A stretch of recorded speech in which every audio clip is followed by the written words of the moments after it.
Hello, today is Friday, July 9th, and today we're going to be talking about long-term care insurance. Now, before you end the video and go find something more salacious to watch, let me promise you that you will learn at least one thing that probably you didn't know before you signed up to see this video. So, long-term care insurance. Long-term care insurance started out originally as nursing home insurance, and then over a period of time, say 10 or 15 years, insurance companies realized, hey, nobody wants to go into a facility. They're terrified of that. So over the last 20 or 25 years, there's been a new set of policies that have been issued which have been more friendly to home care. Home care means that you get to stay in your home as long as you can and still receive the benefits of your long-term care policy. There are two types of long-term care policies that are popular right now. The first type is a health insurance-based policy where you make fairly significant premium payments, and you have to go through full underwriting, and then you achieve a benefit, usually a daily benefit for a certain period of time. So $300 a day, it would be your benefit for 3 years, as an example. Now, the advantages of the health insurance policy is that while you're making a large premium payment, probably $3,000 or $4,000 a year, that's a small sum of money when you consider the other option, which we'll talk about in a minute.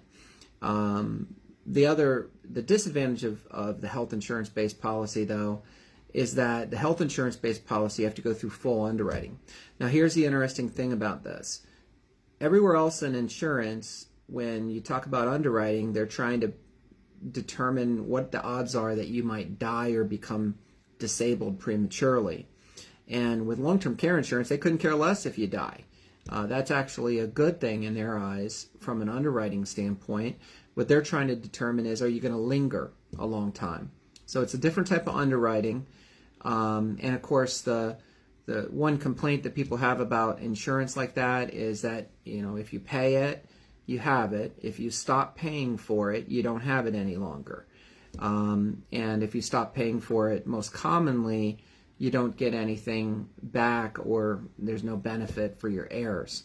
So those are some of the things that people say about long-term care insurance for the health insurance side.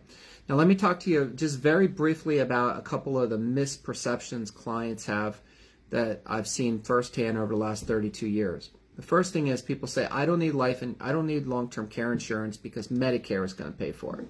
That's absolutely incorrect. Medicare is not going to pay for your long-term care expenses. So that's number one. Number two, people say, I don't need long-term care insurance because I've got health insurance. That's absolutely incorrect. Health insurance is not going to pay for your long-term care expenses. The third thing is people say, well, I'm not going to need long-term care insurance because I'm going to use Medicaid. Well, Medicaid will not kick in until you're broke under their calculations, which in some states, the calculations for whether or not you're broke are pretty stringent. So that's not really a good planning tool to have to go broke before you get government assistance. And then the last thing that we hear from clients is, I'm going to self-insure. I have enough money, I'm going to self-insure. Well, if you've got $10 million, then yeah, you can probably self-insure.